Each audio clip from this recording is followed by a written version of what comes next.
USA basketball. Where's it going? What's going on with it now? Let's get into it.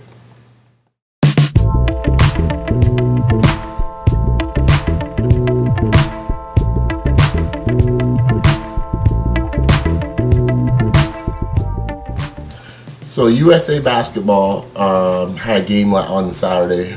They played Brazil, I think Saturday or Friday, against Brazil. Harden went off. Anthony Davis played pretty well. I think he had 20 points.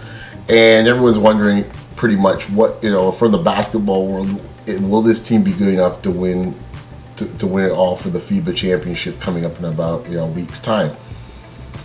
The way I see the team right now, I mean, there's a few spots still remaining at small forward, at guard. I think the bigs are pretty much locked in. I find it hard to believe that Cousins won't make the team, even though there's rumors that he might not make the team. Plumlee, I think, is going to get some shine, just because I think his versatility, and they need bigs as well too.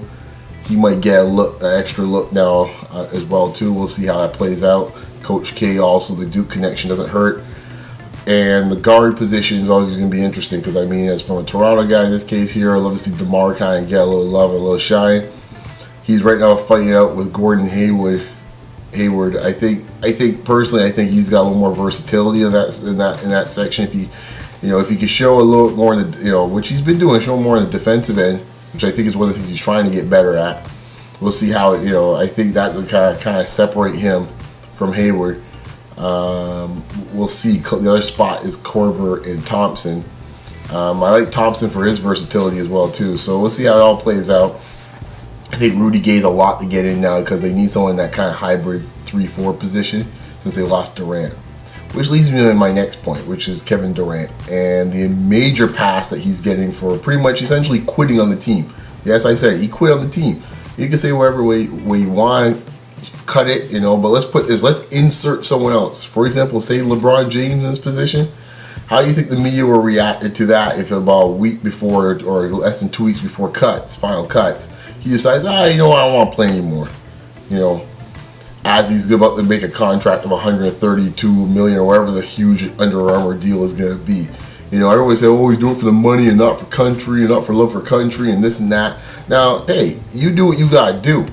If that's what Durant's want to do, so be it. I'm not losing sleep over it. I just want to point out the fact in this case, the big, how hypocritical the media are.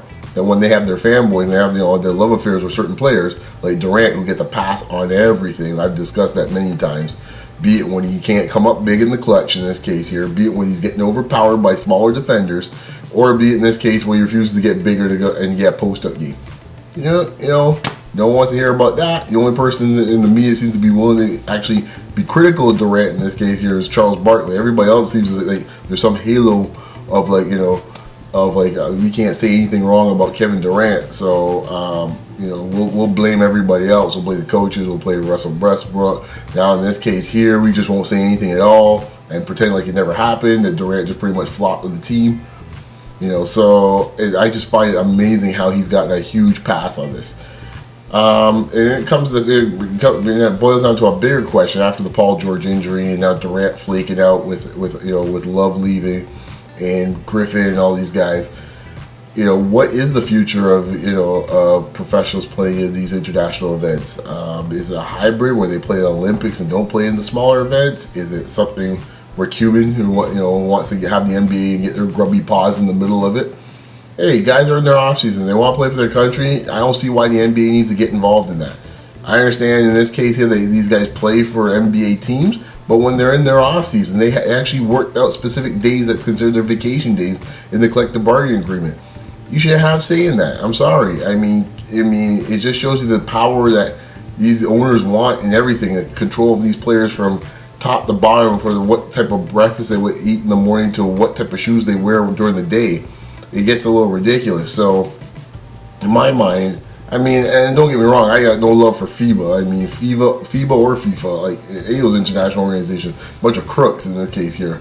But, if the guys want to play for their team, they want to play for their country. If they don't want to, it's their prerogative, as I said before. But I just feel like the Cuban trying to insert the NBA in there just seemed, especially as Paul George gets hurt, I think it was like really a kind of a shady move. It's like, this is where you want to kind of draw this line in the sand, as a guy pretty much has a crushing injury. But hey, man, these guys are bloodthirsty and cold-hearted, man, right down to it, man. So they can care less. It's like, as far as they're concerned, man, they just look at players as stock. That's about it. Like, move this player here. The assets is the word they like to use these days, guys. Not players, no humanity. They're assets. And I even find that vernacular moving into, us as fans referring to them as that. Where it's like, well, hold on, these are human beings too.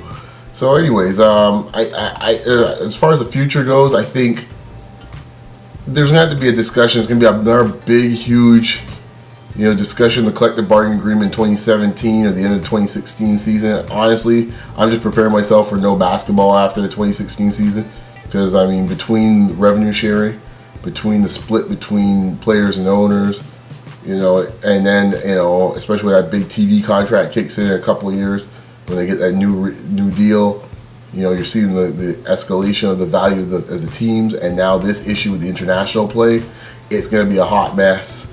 I expect for this to be a long, drawn-out process. Don't expect basketball for 2017, because it just is not going to happen. 2016-2017 season, not going to happen. Or 2017-2018 season, I think it is. So forget it. It's going to be a done deal. It's going to be pretty much a lockout or strike, whichever way it is. But anyways, so I'm trying to provide that nice piece of depression for you this summer, but that's what we have to look forward to 2 years from now. So on that note, I'll see you guys next week. I was down a little bit last week or so. Wasn't feeling well. I had some personal things to deal with, but I'm back. Stay tuned, actually, because my buddy Eve and I are going to be starting up a new show this September. It's a specific NFL show. We're going to go down, do our weekly NFL show, talk about what's going on in the NFL during the week, what are the big stories, pick some highlights, some games that we were focusing on. Maybe, we're not sure how many, it could be 3 to 5 games. Might have a bit of a fantasy aspect to it as well too. So it's gonna be a little longer than these shows. So it's gonna be about maybe 10 to 15 minutes of trying to go through the NFL and see where it goes. We'll see how it goes, and hopefully you like it. Once again, subscribe at the top there. Give me your comments below, and once again, I'll see you guys next week. Later.